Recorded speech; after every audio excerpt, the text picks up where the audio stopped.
Good morning, Paul Georgie from Allendale. It's November 23rd, Friday morning, and looks like we're going to call grain markets higher here this morning. Something that we haven't had to do in a long time because markets have been trading during this commentary, but not this morning. We opened markets at 9:30 in the grains, and we just received the export sales numbers from USDA. Corn expectations were 300 to 450, came in 950,000 tons of sales last week. Beans expected 400 to 650, in the middle of the range there at 543, and wheat also big numbers there. 657 was the actual sales when the trade was looking for 200 to 400. So looked like some supportive news there. We should see markets firmer for that reason. We also some of the other things that we're looking at here this morning, the Dow Exchange should provide some support for U.S. beans this morning, as the beans there were up 8 3/4 cents for a total of 15 1/4 cents for the week. Meal was up 3.50 with a $10.90 higher move for the week on the Dow Exchange, and oil down 17 cents, but 78 cents higher for the week. Other things that are going on, we've got a strike at 4 crushing plants in the Rosario area in South America, and that should provide some support, as well as that is an indefinite strike. We don't know how long it's going to take, so it's should be supportive for U.S. soybeans and product. We also had positive PMI numbers. The flash PMI by HSBC on Wednesday was positive. It's a 13-month high for industrial production. So that is providing some strength. We've had some positive numbers out of Canada, U.S. here in the last few days, giving and also what's going on this morning is the EU, or the euro currency, is stronger because of the comments that Greece will get the money they need to stay solvent, and that is expected to happen here in the next 10 days.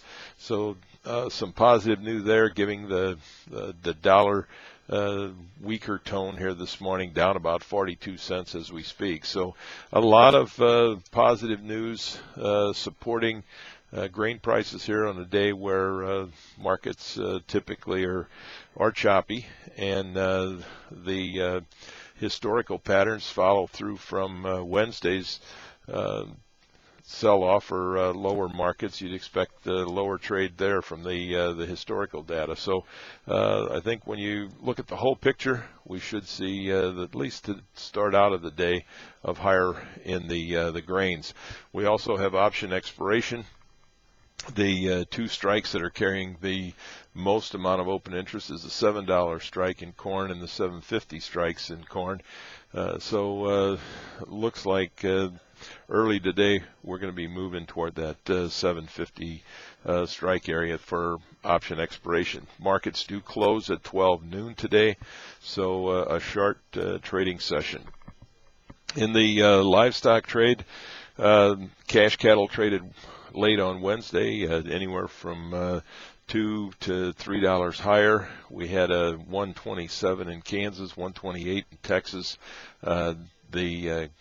That certainly is what the feedlots were asking, so they won the battle here on Wednesday. But tight supplies and an outlook for better demand for product as we move past the Thanksgiving holiday and retailers restock their shelves.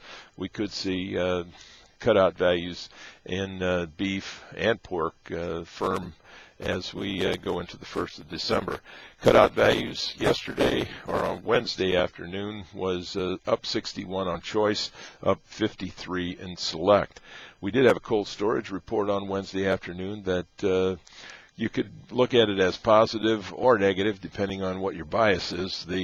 First of all, the stocks were 606 million pounds, which is 24% higher than a year ago.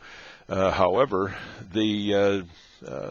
that number is 4% less than the amount that we had in September. So we had an outflow of pork out of storage, which certainly could be considered a positive number as we go into some time period here where we will see tighter pork supplies.